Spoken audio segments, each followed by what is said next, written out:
بسم اللہ الرحمن الرحیم۔ نبی کریم صلی اللہ علیہ وسلم جب مدینہ منورہ ہجرت کر کے تشریف لائے تو اس وقت عام لوگوں کی بود و باش، رہائش وغیرہ، رہنے سہنے کا طریقہ جو ہے بہت ہی سادہ بھی تھا اور آرام و آسائش سے بہت دور تھا کہ دنیاوی اسباب وہ بہت زیادہ میسر نہیں تھے، تو رہائش، لباس، خوراک وغیرہ یہ بہت ہی عام اور معمولی قسم کا سب لوگوں کا ہوا کرتا تھا۔ نبی مکرم شفیع معظم صلی اللہ تعالی علیہ وسلم آپ کے گھر کا بھی یہ عالم تھا کہ ازواج مطہرات کے گھروں میں کئی دن تک چولہا نہیں جلا کرتا تھا، یعنی کبھی کھجوریں کھا لی، ستو کھا لیے، پانی پی لیا، اس طرح گزارا ہوتا تھا۔ یعنی روزانہ روٹی پکنا اور ہانڈی پکنا وغیرہ یہ تو درکنار، کئی دن تک گھر میں چولہا نہیں جلتا تھا۔ پھر آہستہ آہستہ جب فتوحات ہوئیں،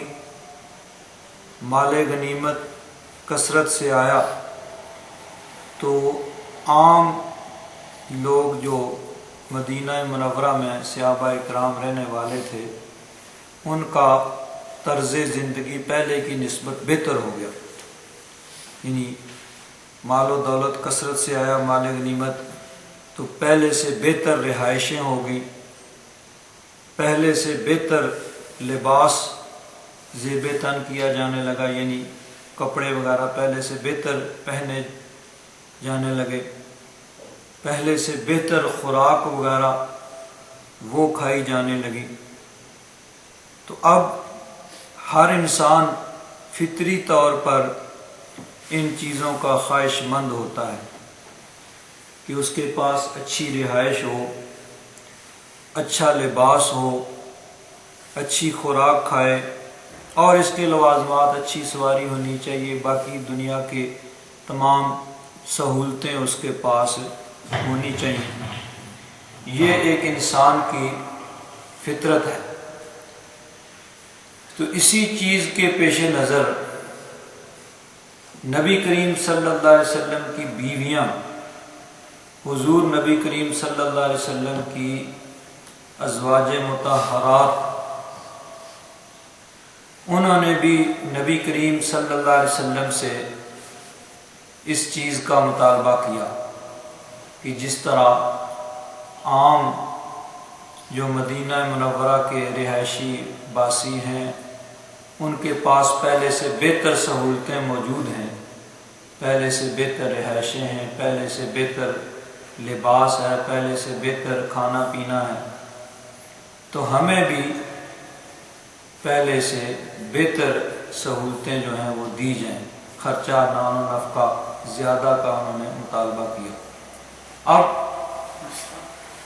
عام اعتبار سے اگر دیکھا جائے تو یہ بات کسی بھی اعتبار سے غلط نہیں ہے۔ حضرت پیر کرم شاہ صاحب رحمۃ اللہ تعالی علیہ نے اس کی تفسیر کے اندر لکھا ہے کہ جس طرح ازواج مطہرات نے مطالبہ کیا کہ باقی لوگوں کے طرز زندگی پہلے سے بہتر ہے، ان کی رہائشیں بہتر ہیں، ان کے لباس بہتر ہیں، ان کے کھانے کا یعنی کھانا پینا پہلے سے بہتر ہو گیا ہے، تو ہمیں بھی اس طرح اچھے کھانے دیے جائیں، اچھا لباس دیا جائے، اچھی رہائش کا انتظام ہو۔ تو فرماتے ہیں کہ بنظر انصاف اگر دیکھا جائے تو اس میں قطعاً کوئی ناروا بات نہ تھی، کوئی بے ادبی کا پہلو نہ تھا، جب عام مسلمان خواتین اچھا کھانے لگی، اچھا پہننے لگی، تو ازواج مطہرات کا یہ مطالبہ کسی طرح ناجائز نہ تھا۔ یعنی عام نظر میں دیکھا جائے تو بڑی ایک مناسب اور سیدھی سی بات تھی کہ جب سب لوگوں کا طرز زندگی بہتر ہوا ہے تو ہمارا بھی بہتر ہونا چاہیے، ہمیں بھی پہلے سے زیادہ خرچہ ملنا چاہیے اور پہلے سے بہتر لباس، پہلے سے بہتر خوراک ہونی چاہیے۔ تو یہ بڑی عام اور سیدھی سی عام فہم بات تھی، لیکن وہ نبی کریم صلی اللہ علیہ وسلم کی ازواج مطہرات تھیں، حضور کی بیویاں سی، تو نبی کریم صلی اللہ علیہ وسلم کی بیویاں ہونے کے ناطے جو تعلق ان کو نبی کریم صلی اللہ علیہ وسلم کی ذات اقدس کے ساتھ تھا وہ کسی اور کو نہیں تھا۔ تو اس لیے اللہ تبارک و تعالیٰ نے جتنا بلند مقام ان کو عطا فرمایا اسی اعتبار سے ان کے ذمہ داری بھی بلند تھی۔ تو اب عام نظر سے اگر دیکھا جائے تو یہ بات بالکل درست تھی، لیکن نبی کریم صلی اللہ علیہ وسلم کی ازواج مطہرات ہونے کے ناطے حضور نبی کریم صلی اللہ علیہ وسلم جس طرح دنیا کی تمام لذات سے اور آسائشوں سے کنارہ کش تھے،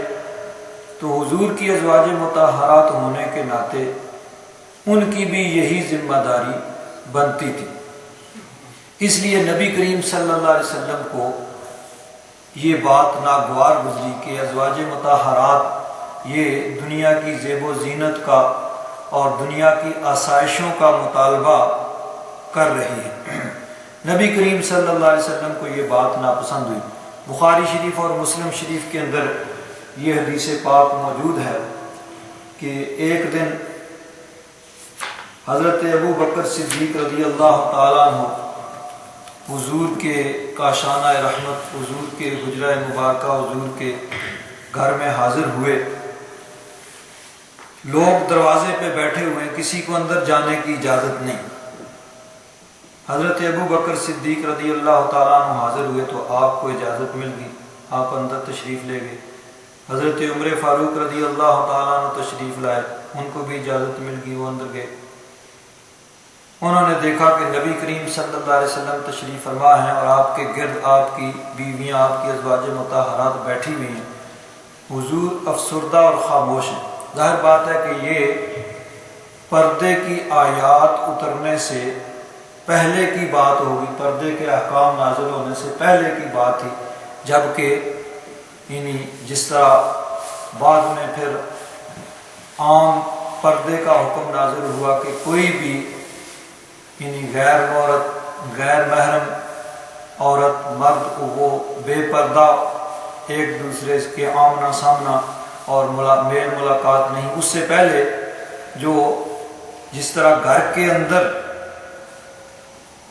گھر کے افراد محارم کے ساتھ جس طرح یعنی زیادہ پردے کا اہتمام نہیں کیا جاتا، عام لوگوں کے سامنے بھی اسی طرح ہوتا تھا کہ جو اضافی پردے کا اہتمام عام لوگوں سے نہیں کیا جاتا تھا۔ پھر اس کے بعد جب پردے کے احکام نازل ہوئے تو اب گھر کے اندر اپنا باپ، بھائی، بیٹا، خاوند اور دیگر محارم ان کے لیے عام جو لباس ہے وہی کافی ہے، اور جب باہر نکلیں یا غیر محرم جہاں ان کا یعنی آنا جانا ہو وہاں اضافی پردے کا جو اہتمام یہ بعد میں حکم دیا گیا۔ تو یہ اس وقت کی بات ہوگی جبکہ ابھی پردے کے احکام نازل نہیں ہوں گے۔ تو انہوں نے دیکھا کہ ازواج مطہرات حضور کے گرد بیٹھی ہوئی ہیں، حضور افسردہ ہیں، تو وہ سمجھ گئے کہ معاملہ کیا ہے کہ ازواج مطہرات نے نان و نفقہ، زیادہ خرچہ، دنیاوی آسائشوں کا مطالبہ کیا ہوگا۔ حضرت عمر فاروق رضی اللہ تعالیٰ عنہ آپ نے دل میں سوچا کہ میں کوئی ایسی بات کروں کہ جس سے نبی کریم صلی اللہ علیہ وسلم کی یہ افسردگی اور یہ غم دور ہو جائے، مجھے کوئی ایسی بات کرنی چاہیے۔ معاملہ تو سمجھ گئے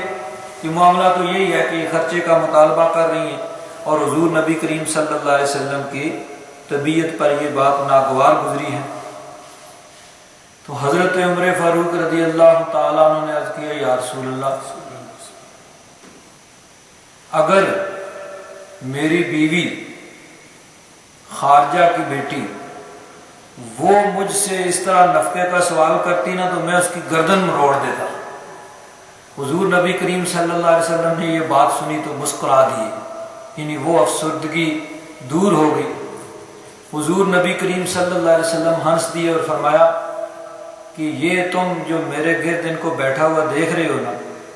یہ مجھ سے نفقہ کا سوال کر رہی ہیں، یعنی زیادہ خرچہ مانگ رہی ہیں، دنیاوی آسائشیں اور راحتوں کا مطالبہ کر رہی ہیں۔ حضرت ابو بکر صدیق رضی اللہ تعالیٰ عنہ نے اپنی بیٹی حضرت عائشہ صدیقہ رضی اللہ تعالیٰ عنہ ان کو ڈانٹا جھڑکا کہ تم کیوں نبی کریم صلی اللہ علیہ وسلم سے اس طرح کے مطالبات کر رہی ہو۔ حضرت عمر فاروق رضی اللہ تعالیٰ عنہ نے اپنی بیٹی حضرت حفصہ ان کو ڈانٹا جھڑکا۔ نبی کریم صلی اللہ علیہ وسلم آپ ایک اوپر والے کمرے میں تشریف لے گئے اور 29 دن تک یعنی 1 مہینہ آپ نے ازواج مطہرات سے علیحدگی اختیار کی۔ یہاں 1-2 چیزیں جو ہیں وہ خاص طور پر قابل غور ہیں کہ نبی کریم صلی اللہ علیہ وسلم نے یہ جو فقر اختیار کیا تھا یہ حضور نبی کریم صلی اللہ علیہ وسلم کا اختیاری تھا، اضطراری نہیں تھا۔ حضور نے اپنی مرضی سے اس فقر کو اختیار کیا تھا۔ اللہ تبارک و تعالیٰ نے اپنے محبوب کو اختیار دیا کہ پیارے محبوب چاہو تو شہنشاہوں والی زندگی گزارو، تمہارے پاس بڑے بڑے محلات ہوں اور محلات کے اندر نوکر ہوں، خادم ہوں اور سارا پروٹوکول، ہر طرح کی تمام دنیا کی ساری آسائشیں سہولتیں آپ کے پاس موجود ہوں، تو چاہو تو فقیروں والی زندگی کو پسند کرو۔ حضور نبی کریم صلی اللہ علیہ وسلم کو دونوں باتوں میں اللہ تعالیٰ نے اختیار دیا۔ نبی کریم صلی اللہ علیہ وسلم نے اپنی مرضی سے فقر کو پسند کیا کہ مولا میں چاہتا ہوں کہ میں ایک دن کھایا کروں، ایک دن بھوکا رہا کروں، جس دن کھاؤں تیرا شکر کروں اور جس دن بھوکا رہوں اس دن صبر کروں۔ یہ فقر نبی کریم صلی اللہ علیہ وسلم کا اختیاری تھا، ورنہ حضور نبی کریم صلی اللہ علیہ وسلم کا ارشاد گرامی ہے لو شئت لصارت معی جبال الذہب، اگر میں چاہوں تو یہ جتنے پہاڑ مدینہ منورہ کے ہیں یہ سونے کے بن کے میرے ساتھ ساتھ چلیں، نہ صرف سونے کے بن جائیں بلکہ سونے کے بن کے میرے ساتھ ساتھ چلیں، میں جہاں چاہوں جہاں جاؤں میرے ساتھ یہ سونے کے پہاڑ ساتھ ساتھ چلتے جائیں۔ لیکن نہیں، حضور نبی کریم صلی اللہ علیہ وسلم نے اپنی مرضی سے جب اللہ تبارک و تعالیٰ نے اختیار دیا تو اپنے فقر کو پسند کیا، اور پھر اس فقر کی وجہ سے گھر کا کیا عالم تھا کہ گھر کے اندر کئی روز تک چولہا نہیں جلتا تھا، کھجوریں کھا لی، ستو کھا لے، پانی پی لیے، اس طرح جو ہے وہ گزارا ہوتا تھا۔ جس طرح کہ ایک شاعر نے کہا ہے کھانا جو کھانا جو کی روٹی، انچھنا آٹا روٹی موٹی، یعنی آٹا جو ہے وہ چھان کر تو اس طرح کی باریک روٹیاں یہ نہیں ہوتی تھی، جو کا آٹا اور اس کو بغیر چھانے ہوئے موٹی روٹی، کھانا جو کھانا جو کی روٹی، انچنا آٹا روٹی موٹی، اور وہ بھی شکم بر روز نہ کھانا، صلی اللہ علیہ وسلم، یعنی روز آنا پیٹ بھر کے نہیں کھانا، اور کبھی تھوڑی کھجوریں کھانا، پانی پینا اور رہ جانا، 2 مہینے یوں ہی گزارا صلی اللہ علیہ وسلم۔ اور آگے کہتے ہیں عجز تو دیکھو اللہ اکبر، تکیے کے بدلے اینٹ یا پتھر، تکیہ یہ جو ہے نا اس طرح نہیں، تکیے کی جگہ کبھی اینٹ رکھ لی کبھی پتھر رکھ لیا۔ عجز تو دیکھو اللہ اکبر، تکیے کے بدلے اینٹ یا پتھر، اور سرے سرکار دو عالم صلی اللہ علیہ وسلم۔ تو یہ حضور نبی کریم صلی اللہ علیہ وسلم کا فقر جو تھا یہ اضطراری نہیں تھا، اختیاری تھا، اپنی مرضی سے نبی کریم صلی اللہ علیہ وسلم نے اس فقر کو پسند کیا تھا۔ اور حضور نبی کریم صلی اللہ علیہ وسلم یہ چاہتے تھے کہ جس کا جتنا زیادہ حضور نبی کریم صلی اللہ علیہ وسلم سے تعلق ہے وہ بھی اسی چیز کو اختیار کرے، اور وہ بھی اسی طرح نبی کریم صلی اللہ علیہ وسلم کی سنت اور طریقے کے مطابق وہ بھی اسی طرح زندگی گزارے، وہ دنیا کی آسائشوں اور راحتوں سے کنارہ کش رہے۔ چنانچہ دیکھیے ایک دفعہ حضرت علی رضی اللہ تعالیٰ عنہ گھر میں آئے اور حضرت فاطمہ الزہرا رضی اللہ تعالیٰ عنہ سے فرمایا کہ گھر کا کام کاج کرنے میں آپ کو بہت دشواری ہوتی ہے، مشکل پیش آتی ہے۔ حضرت علی باہر سے پانی بھر کے لایا کرتے تھے، خود مشق اٹھا کے لایا کرتے تھے۔ حضرت علی نے کہا کہ دیکھو حضور نبی کریم صلی اللہ علیہ وسلم کے پاس بہت سے لونڈیاں اور غلام مال غنیمت کے آئے ہیں، حضور تقسیم فرما رہے ہیں، تم بھی جاؤ، جا کے ایک لونڈی جو ہے وہ مانگ کے لے آؤ، تمہارے گھر کے کام کاج میں تمہارا ہاتھ بٹائے گی، تمہارا کام آسان ہو جائے گا، پانی بھر کے لے آئے گی، میری بھی آسانی ہو جائے گی۔ حضرت علی کے کہنے پر حضرت فاطمہ الزہرا طیبہ طاہرہ رضی اللہ تعالیٰ عنہ تشریف لے گئیں۔ ام المومنین حضرت عائشہ الصدیقہ کے حجرہ مبارکہ ان کے گھر میں گئیں، حضور نبی کریم صلی اللہ علیہ وسلم گھر میں موجود نہیں ہیں۔ جا کر ام المومنین حضرت عائشہ الصدیقہ سے اپنا مدعا بیان کیا، مقصد بیان کیا کہ میں کس کام کے لیے آئی ہوں، اس کام کے لیے آئی ہوں کہ مجھے پتہ چلا ہے کہ بہت سے لونڈیاں اور غلام آئے ہیں، حضور تقسیم فرما رہے ہیں، سب کو دے رہے ہیں، تو ایک ہمیں بھی عنایت ہو جائے، ہمارے گھر میں بھی کام کی کچھ آسانی ہو جائے گی، کام بڑھ جائے گا۔ ام المومنین حضرت عائشہ الصدیقہ رضی اللہ تعالیٰ عنہ نے فرمایا کہ بالکل، سب کو جب مل رہا ہے تو تمہیں بھی ملنا چاہیے، تو حضور تشریف لائیں گے تو میں تمہاری بات حضور کے سامنے پیش کروں گی اور ساتھ اپنی سفارش بھی پیش کروں گی کہ جب سب کو مل رہا ہے تو آپ کو بھی ملنا چاہیے۔ حضور نبی کریم صلی اللہ علیہ وسلم تشریف لائے، ام المومنین حضرت عائشہ الصدیقہ رضی اللہ تعالیٰ عنہ نے حضرت فاطمہ الزہرا کا آنا بیان کیا کہ آپ کی بیٹی فاطمہ اس کام کے لیے آئی تھی۔ حضور نے سنا تو حضور بیٹھے نہیں، یہ عشاء کے بعد کا ٹائم ہو چکا تھا جب حضور تشریف لائے، عشاء کی نماز ہو چکی تھی، حضور بیٹھے نہیں، انہی قدموں حضور واپس چلے گئے، جا کے حضرت علی کا دروازہ کھٹکھٹایا، اندر تشریف لے گئے۔ اس وقت وہ حضرات ام المومنین حضرت علی اور حضرت فاطمہ الزہرا طیبہ طاہرہ رضی اللہ تعالیٰ عنہ وہ بستر پر لیٹ گئے تھے۔ اب حضور نبی کریم صلی اللہ علیہ وسلم درمیان میں آ کے بیٹھ گئے، ان کو کہا بھی تم اپنے بستروں پہ رہو اور میری بات سنو۔ حضور نے فرمایا بیٹی تم گئی تھی اس کام کے لیے، ایک کوئی ملازمہ مانگنے کے لیے کہ گھر کے کام میں تمہارا ہاتھ بٹائے؟ عرض کیا یا رسول اللہ ہاں۔ حضرت علی نے عرض کیا یا رسول اللہ میں نے بھیجا تھا، مجھے معلوم ہوا تھا کہ آپ لونڈیاں غلام تقسیم کر رہے ہیں، تو میں نے بھیجا تھا کہ اگر ایک کنیز ہمیں بھی مل جائے تو گھر کے کام میں آسانی ہو جائے گی۔ حضور نبی کریم صلی اللہ علیہ وسلم نے ارشاد فرمایا کہ کیا میں تمہیں اس سے بہتر نہ دے دوں؟ جو تم نے مانگا ہے، جو تمہاری ڈیمانڈ ہے، جو تمہارا مطالبہ ہے، کیا تمہیں اس سے بہتر نہ دے دوں؟ عرض کیا یا رسول اللہ عطا فرمائیے۔ حضور نبی کریم صلی اللہ علیہ وسلم نے فرمایا کہ تم ایسے کیا کرو، ہر نماز کے بعد 33 مرتبہ سبحان اللہ، 33 مرتبہ الحمدللہ اور 34 مرتبہ اللہ اکبر پڑھ لیا کرو، وہ تمہارے لیے اس سے بہتر ہے جو تم نے مانگا ہے۔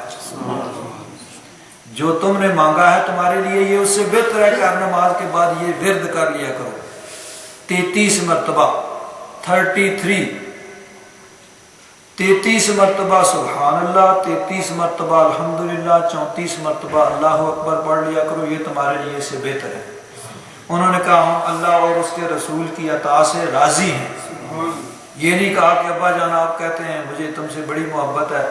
آپ یہ تو کہتے رہتے ہیں تم میری پیاری بیٹی ہو، لیکن مانگی ہے ایک چیز تو اس کے دینے کی بجائے اور بوجھ ڈال دیا کہ یہ بھی ساتھ پڑھا کرو۔ نہیں، انہوں نے کہا کہ ہم اللہ رسول کی عطا سے راضی ہیں۔ تو بات کیا تھی کہ حضور نبی کریم صلی اللہ علیہ وسلم نے خود اپنے لیے فقر کو پسند کیا تھا، آسانی کو چھوڑ کر مشکل کو پسند کیا تھا۔ تو حضور نبی کریم صلی اللہ علیہ وسلم یہ چاہتے تھے کہ جو بھی جس کا حضور کے ساتھ جتنا زیادہ تعلق ہے وہ اس چیز کو اتنا ہی زیادہ اختیار کرے، وہ دنیاوی آسائشوں سے اور راحتوں سے اور زیب و زینت سے، اس چمک دمک سے وہ دور رہے۔ تو حضور کی ازواج مطہرات نے جب یہ مطالبہ کیا، حضور نبی کریم صلی اللہ علیہ وسلم کو یہ بات ناگوار گزری کہ یہ نبی کی بیویاں نبی کے گھر میں رہ کر زیب و زینت کا مطالبہ کر رہی ہیں۔ حضور 1 مہینہ تک وہ بالا خانہ میں رہے، ازواج مطہرات سے علیحدگی اختیار کی۔ اس کے بعد یہ آیات نازل ہوئی، یہ جو آیات ہے اللہ تبارک و تعالیٰ نے ارشاد فرمایا یا ایھا النبی، اے میرے پیارے محبوب، قل لازواجک، آپ فرما دیجئے اپنی بیویوں کو، ان کنتن تردن الحیات الدنیا، کہ اگر تم چاہتی ہو دنیا کی زندگی، اے نبی اپنی ازواج سے اپنی بیویوں سے کہہ دو اگر تم چاہتی ہو دنیا کی زندگی وزینتہا، اور اس کی زینت یعنی دنیا کی زیب و زینت، آرائش، اچھا کھانا، اچھی رہائش، اچھا لباس، دنیاوی نعمتیں، وہ تم چاہتی ہو، فتعالینا، تو پس آؤ، امتعکن، میں تم کو یعنی دنیا کا مال و دولت دے دوں، جو تم چاہتی ہو دنیا کا مال و دولت تمہیں مل جائے، تمہارے پاس اچھی رہائش ہو، اچھا لباس ہو، اچھا کھانا پینا ہو، دنیا کی اس زمانے کے اعتبار سے جو نعمتیں اور جو سہولتیں تھیں وہ سب تمہارے پاس ہوں، یہ سب تمہیں مل جائے، لیکن کیا ہو، وَأُسَرِّحْكُنَّ سَرَاحًا جَمِيلًا، لیکن پھر تم نبی کے گھر میں نہیں رہ سکتی۔ نبی کے گھر کے اندر یہ چیزیں، یہ دنیاوی زیب و زینت، یہ ساری چیزیں یہ نہیں ہو سکتی۔ اگر تم دنیاوی زیب و زینت کا، آسائشوں کا مطالبہ کرتی ہو تو یہ ساری چیزیں تمہیں مل جائیں گی، لیکن پھر تمہیں فرمایا کہ محبوب نے کہہ دو پھر میں بڑی یعنی اچھے طریقے سے تمہیں اپنے آپ سے الگ کر دوں گا، پھر تم حرم نبوت میں رہنے کے قابل نہیں رہو گے، پھر تمہیں یہ ساری نعمتیں مل جائیں گی اور تمہیں الگ کر دیا جائے گا۔ وَإِن كُنتُنَّ تُرِدْنَ الْحَيَاةَ وَإِن كُنتُنَّ تُرِدْنَ اللَّهَ وَرَسُولَهُ، اور اگر تم چاہتی ہو اللہ اور اس کا رسول، یعنی اللہ رسول کی رضا چاہتی ہو، اللہ رسول کو خوش کرنا چاہتی ہو، وَالدَّارَ الْآخِرَةَ، اور دار آخرت جنت چاہتی ہو، جنت کی نعمتیں چاہتی ہو، فَإِنَّ اللَّهَ أَعَدَّ لِلْمُحْسِنَاتِ مِنْكُنَّ أَجْرًا عَظِيمًا، تو پھر یاد رکھو، سن لو، اللہ تبارک و تعالیٰ نے محسنات، جو احسان کرنے والی، نیک، متقی، پرہیزگار، ان کے لیے اللہ تبارک و تعالیٰ نے بہت بڑا اجر تیار کر رکھا ہے۔ جب یہ آیات اتری تو اللہ تبارک و تعالیٰ کے محبوب نبی کریم صلی اللہ علیہ وسلم نے ازواج مطہرات کو ایک ایک کر کے یہ سب اختیار پیش کیا۔ اب یہ اختیار تھا کہ ان میں سے جو بھی دنیا کی زندگی کو پسند، دنیاوی زیب و زینت، آرائش اور نعمتوں کو چاہتی ہیں، ان کو مال و دولت دے دیا جائے اور ان کو حرم نبوت سے پھر الگ کر دیا جائے، وہ نبی کریم صلی اللہ علیہ وسلم کو طلاق دے کے الگ کر دیں۔ سب سے پہلے ام المومنین حضرت عائشہ صدیقہ رضی اللہ تعالیٰ عنہ پر یہ پیش کیا کہ میں تم پر ایک بات پیش کرنے والا ہوں، تم اس نے جلدی نہیں کرنی ہے، تم نے اپنے ماں باپ سے مشورہ کر کے کوئی فیصلہ کر کے مجھے بتانا ہے کہ یہ اللہ تبارک و تعالیٰ کا حکم آیا ہے کہ اگر تمہیں دنیا کی زندگی زیب و زینت اور یہ نعمتیں چاہیے تو یہ سب تمہیں مل جائے گا، لیکن پھر تمہیں حرم نبوت سے الگ کر دیا جائے گا، تو تم اپنے ماں باپ سے مشورہ کر لو اور پھر جو فیصلہ ہو مجھے بتا دینا۔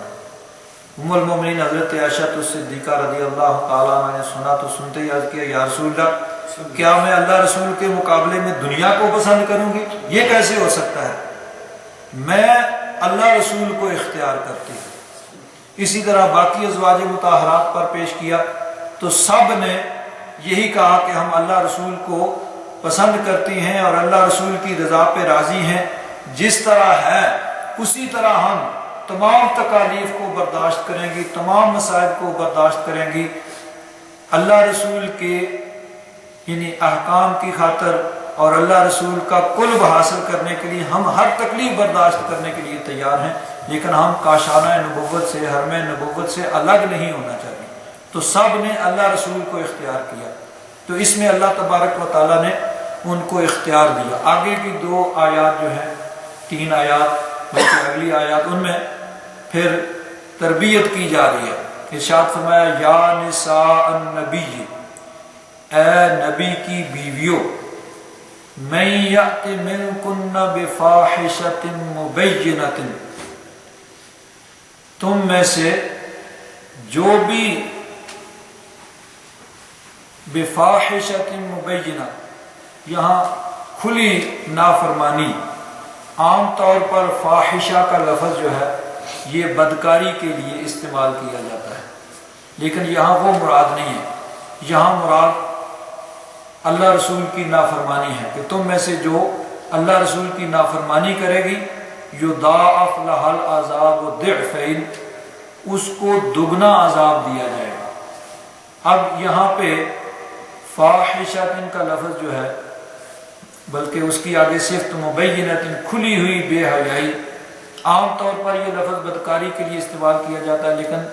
تمام مفسرین علماء امت کا اس بات پر اتفاق ہے کہ یہ یہاں مراد بدکاری نہیں ہے، کیونکہ نبی کی بیوی جو ہے وہ بدکار نہیں ہو سکتی۔ علماء نے یہ کہا ہے کہ یہ تو ہو سکتا ہے کہ نبی کی بیوی کافرہ ہو، جس طرح کہ حضرت نوح علیہ السلام کی بیوی ایک بیوی کافرہ تھی، حضرت لوط علیہ السلام کی ایک بیوی جو ہے وہ کافرہ تھی، جس طرح کہ قرآن پاک میں اس چیز کو 28ویں سپارے کے آخری رکوع کے اندر بھی اس کو بیان کیا، ضرب اللہ مثلا للذین کفروا امرأۃ نوح وامرأۃ لوط، کہ نوح علیہ السلام کی بیوی اور لوط علیہ السلام کی بیوی، اس کی مثال یعنی کافروں کے لیے بیان کی، تو وہ دونوں کافرہ تھیں۔ تو علماء نے کہا کہ نبی کی بیوی کافرہ تو ہو سکتی ہے، لیکن نبی کی بیوی بدکار جو ہے وہ نہیں ہو سکتی، یہ ناممکن ہے کہ نبی کی بیوی جو ہے وہ بدکاری کرے۔ تو اس لیے یہاں فاحشۃ مبینہ سے مراد نبی کریم صلی اللہ علیہ وسلم کی نافرمانی یا کوئی ایسا کام جس سے نبی کریم صلی اللہ علیہ وسلم کو دکھ پہنچے، حضور نبی کریم صلی اللہ علیہ وسلم کو غم لاحق ہو۔ تو فرمایا کہ اے نبی کی بیویوں، اگر تم میں سے کوئی نافرمانی کا کام کرے گی تو اس کو دگنا عذاب ہوگا، وَكَانَ ذَلِكَ عَلَى اللَّهِ يَسِيرًا، اور یہ اللہ تبارک و تعالیٰ پر آسان ہے۔ وَمَن يَقْنُتْ مِنكُنَّ، اور تم میں سے جس نے قناعت کی، یعنی قناعت کو اختیار کیا، قناعت کا معنی ہوتا ہے کہ جو مل جائے اسی پہ آدمی صبر شکر کر لے، تو تم میں سے جو کوئی قناعت کرے گی، وَمَن يَقْنُتْ مِنكُنَّ لِلَّهِ وَرَسُولِهِ، اللہ رسول کے لیے قناعت کرے گی، وَتَعْمَلْ صَالِحًا، اور نیک کام کرے گی، نُؤْتِهَا أَجْرَهَا مَرَّتَيْنِ، تو فرمایا کہ ہم اس کو اس کا اجر دگنا دیں گے، نُؤْتِهَا أَجْرَهَا مَرَّتَيْنِ، دگنا اجر اس کو دیا جائے گا، وَأَعْتَدْنَا لَهَا رِزْقًا كَرِيمًا، اور ہم نے اس کے لیے رزق کریم، بڑا اچھا رزق جو ہے وہ تیار کر رکھا ہے۔ یا نساء النبی، اے نبی کی بیویوں، لستن کاحد من النساء، تم عام عورتوں میں سے کسی عورت کی طرح نہیں ہو، ان اتقیتن، اگر تم تقوی اور پرہیزگاری کو اختیار کرو، فلا تخضعن بالقول، پس تم نرمی اور لچکدار لہجے میں بات نہ کرو، فیطمع الذی فی قلبہ مرض، پس کوئی امید لگا بیٹھے وہ جس کے دل کے اندر مرض ہے، وقلن قولا معروفا، اور تم یعنی معروف طریقے سے بات کرو۔ یہاں ایک دو باتیں قابل غور ہیں۔ ایک تو یہ کہ اللہ تبارک و تعالیٰ نے فرمایا کہ اے نبی کی بیویوں، اگر تم میں سے کوئی نافرمانی کرے گی تو اس کو دگنا عذاب دیا جائے گا، اور جو قناعت کرے گی اللہ رسول کے لیے اور نیک اعمال کرے گی تو فرمایا کہ ہم اس کو دگنا اجر دیں گے، وَآتَدْنَا لَهَا رِزْقًا کریما، اور اس کے لیے یعنی عزت کی روزی ہم نے تیار کر رکھی ہے۔ تو یہ کیوں ہے کہ اگر ان سے کوئی نافرمانی ہوگی تو ان کے لیے سزا بھی دگنی ہوگی، اور اگر وہ نیک اعمال کریں گی تو اجر بھی دگنا ملے گا، کہ جس کا جتنا بلند مقام ہوتا ہے اس کو اسی اعتبار سے اگر اجر زیادہ ملتا ہے تو اس کے لیے پھر سزا بھی اس سے زیادہ ہوتی ہے۔ عام لوگ جو ہوتے ہیں، عام لوگ، وہ اگر کوئی غلطی کرتے ہیں ایک بات تو اس کے لیے چشم پوشی کی جا سکتی ہے، بھئی عوام ہے، عوام میں ایسی بات ہوتی رہتی ہے، اور اگر کوئی خاص آدمی وہی اس طرح کی بات کرتا ہے تو اس کو بہت بڑا سمجھا جاتا ہے۔ کیوں؟ وہ ہر آدمی کا اپنا ایک مقام ہوتا ہے۔ اب دیکھیے عام طور پر لوگ کہتے ہیں کہ یہ فلاں حاجی صاحب نے یوں کر دیا، حالانکہ وہی کام دوسرے کرتے ہیں تو اس کی شہرت نہیں ہوتی۔ آج کے دور میں تو سبھی حاجی ہیں، تو وہ اس کی اہمیت پرانے زمانے میں جب کوئی حاجی ہوتا تھا تو پھر یہ کہا جاتا تھا کہ فلاں حاجی صاحب، یعنی کوئی ایک عام سی بات ہے جو سب لوگ کرتے ہیں، لیکن کیوں؟ حاجی کا لوگوں کے ذہن میں ایک تصور ہوتا تھا کہ وہ بہت نیک آدمی ہونا چاہیے۔ اسی طرح اب کوئی مثلا داڑھی والا آدمی ہے، عام لوگ وہی کام کرتے رہیں تو لوگ اس کو نظر انداز کرتے رہیں گے، لیکن داڑھی والا اگر کوئی اس طرح کا غلط کام کرے گا تو سب لوگ کہیں گے بھئی اس نے کر دیا۔ کیوں؟ اس کا ایک مقام ہے، تو اس کو اپنے اس مقام کا پاس ہونا چاہیے۔ عام آدمی ہیں، اور اسی طرح علماء، صوفیاء، بزرگ، اب ان میں بھی یہی فرق ہوتا ہے کہ عام آدمی کوئی کام کرتا ہے لوگ اس کو نارمل سمجھتے ہیں، لیکن اگر کوئی رہنما، کوئی بزرگ، کوئی عالم، کوئی صوفی، کوئی اس طرح وہ کام کرے گا تو لوگ کہیں گے بھئی فلاں نے ایسے کر دیا۔ تو بات یہ ہے کہ جس کا جتنا بلند مقام ہوتا ہے اس کو اپنے مقام کا اسی طرح پاس بھی ہونا چاہیے۔ تو اسی لیے اللہ تبارک و تعالیٰ نے فرمایا کہ اے نبی کی بیویوں، اگر تم کوئی نافرمانی کا کام کرو گی تو تمہیں دگنا عذاب ملے گا، اور اگر تم نیکی اور تقوی اور پرہیزگاری اختیار کرو گی، قناعت کرو گی، نیک اعمال کرو گی تو تمہیں دگنا اجر بھی ملے گا، کہ اگر نافرمانی کرو گے تو تمہیں دگنا عذاب ہوگا، اور نیک اعمال کرو گے تو باقیوں کی نسبت تمہیں دگنا اجر بھی ملے گا۔ تو یعنی نہ صرف یہ کہ اجر دگنا بلکہ سزا بھی دگنی ہوتی ہے۔ تو جس کا جتنا بلند مقام ہوتا ہے اسی اعتبار سے اس کے لیے زیادہ محتاط بھی ہونا چاہیے۔ آگے اللہ تبارک و تعالیٰ نے فرمایا کہ اے نبی کی بیویوں، یا نساء النبی لستن کاحد من النساء، تم عام عورتوں کی طرح نہیں ہو۔ اب یہاں ذرا غور کیا جائے تو نبی کریم صلی اللہ علیہ وسلم کی جو بیویاں تھیں بظاہر تو عام عورتوں کی طرح ہیں، سب کے دو ہاتھ، ان کے بھی دو ہاتھ تھے، دو کان تھے، دو پاؤں تھے، وہ بھی اسی طرح کھاتی پیتی چلتی پھرتی بیٹھتی اٹھتی، سب کام تو اسی طرح ہے جس طرح عام عورتوں کے ہوتے ہیں، نارمل جو کچھ یعنی کھانا پینا سونا اٹھنا بیٹھنا چلنا سب چیزیں وہی تھیں، لیکن اللہ تبارک و تعالیٰ نے فرمایا کہ اے نبی کی بیویوں تم عام عورتوں کی طرح نہیں ہو۔ تو جب نبی کی بیویاں وہ عام عورتوں کی طرح نہیں ہیں تو ہم کہیں کہ نبی کریم صلی اللہ علیہ وسلم ہم جیسے ہیں، جن کے ساتھ تعلق ہونے کی وجہ سے یعنی تعلق زوجیت حضور کی بیوی ہونے کی وجہ سے اللہ تعالیٰ نے فرمایا کہ تم عام عورتوں کی طرح نہیں ہو۔ تو اگر نبی کی بیوی وہ عام عورتوں سے الگ ہے، ان سے ممتاز ہے، ان سے بلند مقام رکھتی ہے، تو کیا نبی کریم صلی اللہ علیہ وسلم کو کہیں کہ نبی کریم صلی اللہ علیہ وسلم ہم جیسے ہیں؟ معاذ اللہ، اس وجہ سے کہ حضور کے بھی دو ہاتھ ہیں، ہمارے بھی دو ہاتھ ہیں، حضور کے بھی دو کان ہیں، ہمارے بھی دو کان ہیں، حضور بھی چلتے ہیں پھرتے ہیں بیٹھتے ہیں اٹھتے ہیں کھاتے ہیں پیتے ہیں، تو کیا اس وجہ سے یہ کہہ دیا جائے کہ نبی کریم صلی اللہ علیہ وسلم معاذ اللہ ہم جیسے ہیں؟ حالانکہ دیکھیے صحابہ کرام رضوان اللہ تعالی علیہم اجمعین انہوں نے تو کبھی نہیں کہا کہ حضور آپ ہم جیسے ہی ہیں۔ کئی ایسے واقعات ہوئے، مثلا ایک حدیث پاک میں ہے کہ 3 صحابی جو ہیں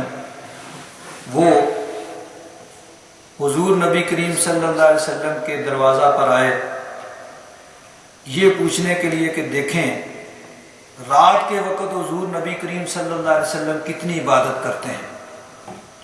ان کے ذہن میں یہ ہوگا کہ حضور نبی کریم صلی اللہ علیہ وسلم ساری رات عبادت کرتے ہیں، اور حضور نبی کریم صلی اللہ علیہ وسلم ساری رات عبادت کرتے تھے۔ اللہ تبارک و تعالیٰ نے فرمایا کہ محبوب یا ایھا المزمل قم اللیل الا قلیلا نصفہ او انقص منہ قلیلا او زد علیہ ورتل القرآن ترتیلا، کہ ساری رات عبادت نہ کریں، آدھی رات یا اس سے کچھ کم یا اس سے کچھ زیادہ عبادت کیا کریں۔ تو بہرحال انہوں نے آ کر پوچھا حضور نبی کریم صلی اللہ علیہ وسلم کی زوجہ مطہرہ حضرت عائشہ صدیقہ کے دروازے پر آ کر انہوں نے پوچھا، انہوں نے فرمایا کہ حضور نبی کریم صلی اللہ علیہ وسلم رات کو سوتے بھی ہیں عبادت بھی کرتے ہیں،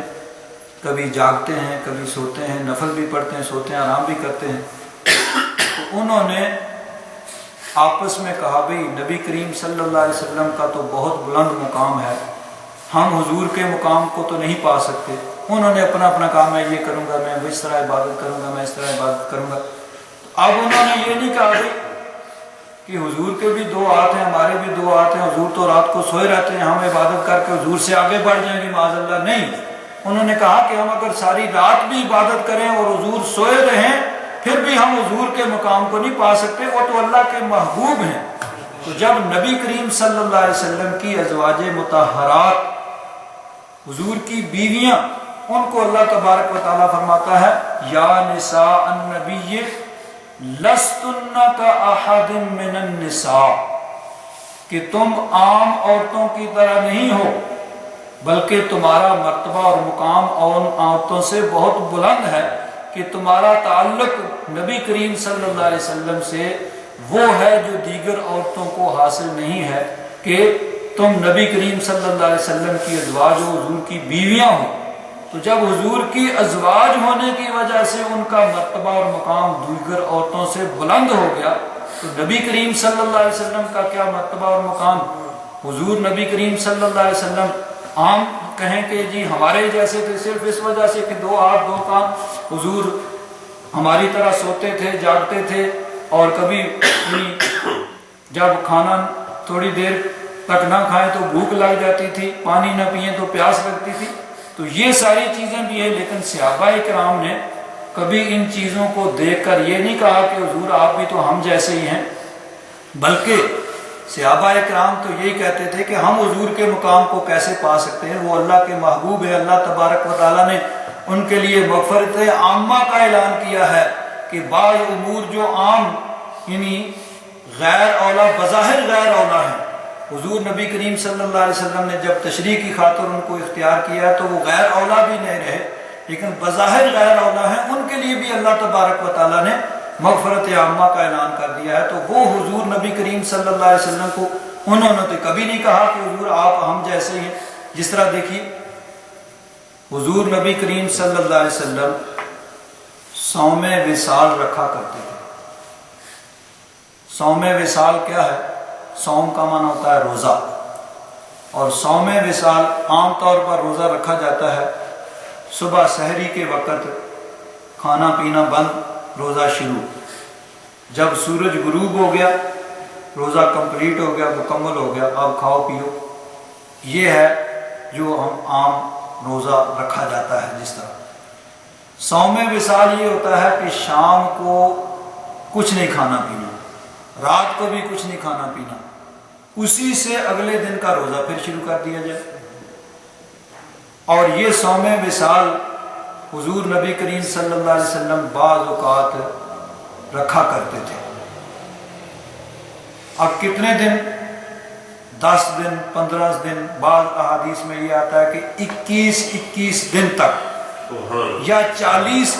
دن تک حضور صوم وصال رکھا کرتے تھے۔ یعنی 40 دن تک نہ شام کو روزہ افطار کرنا ہے، نہ رات کو کچھ کھانا ہے، نہ صبح کچھ کھانا ہے۔ یعنی ایک روزہ وہ اسی سے آگے دوسرا، اسی سے آگے تیسرا، تو اس طرح حضور صوم وصال رکھا کرتے تھے۔ صحابہ کرام نے جب دیکھا تو ان کے دل میں بھی خیال پیدا ہوا بھی ہمیں بھی صوم وصال رکھنا چاہیے۔ بعض صحابہ کرام نے صوم وصال رکھا، ایک دن روزہ رکھا، شام کو افطار نہیں کیا۔ اب ایک دن تو روزہ شام تک ہو سکتا ہے، شام کو انسان چاہتا ہے کہ جلدی جلدی روزہ کھلے اور کھائیں پئیں۔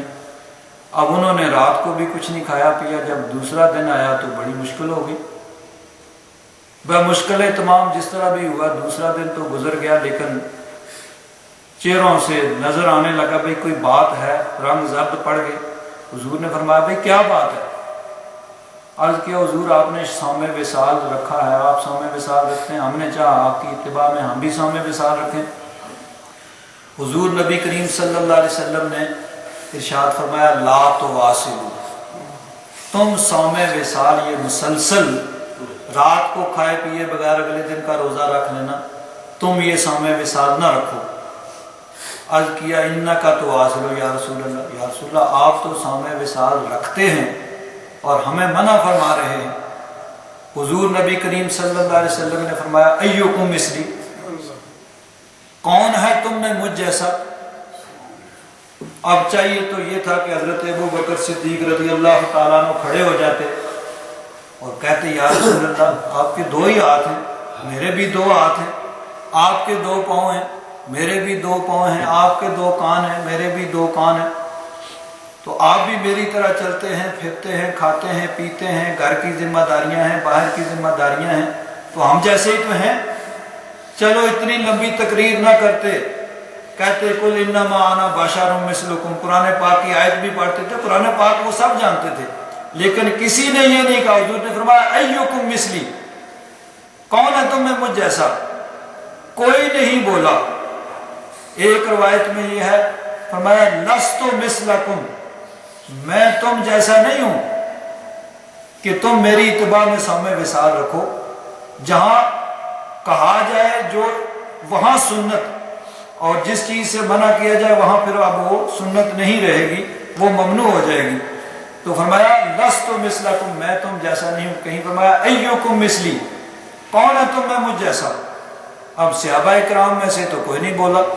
نہ حضرت ابو بکر صدیق بولے، نہ حضرت عمر فاروق بولے، نہ حضرت عثمان غنی بولے، نہ حضرت علی بولے، نہ عشرہ مبشرہ، نہ بدری سے ابھی کوئی سے ابھی اس نے نہیں کہا کہ حضور ہم بھی آپ جیسے ہی ہیں۔ لیکن آج کچھ لوگ اٹھ کھڑے ہوئے، انہوں نے کہا جی ہم بھی حضور جیسے ہی ہیں، حضور ہم جیسے تھے۔ انہوں نے اپنے آپ کو حضور کی مثل قرار دے دیا، حضور کو اپنے جیسا کہہ دیا۔ نہیں، حضور نبی کریم صلی اللہ علیہ وسلم اللہ تبارک و تعالیٰ کے محبوب ہیں۔ ہم نبی کریم صلی اللہ علیہ وسلم کے غلاموں کے غلاموں کے غلاموں کے قدموں کی خاک کے برابر بھی نہیں ہو سکتے کہ جائے کہ کوئی نبی کریم صلی اللہ علیہ وسلم سے برابری کا دعویٰ کرے۔ تو نبی کریم صلی اللہ علیہ وسلم کا تو بہت بلند مقام ہے۔ حضور نبی کریم صلی اللہ علیہ وسلم کی ازواج مطہرات، ان کو بھی اللہ تبارک و تعالیٰ فرما رہا ہے کہ تم عام عورتوں جیسی نہیں ہو۔ اور یہ بھی یاد رکھیے کہ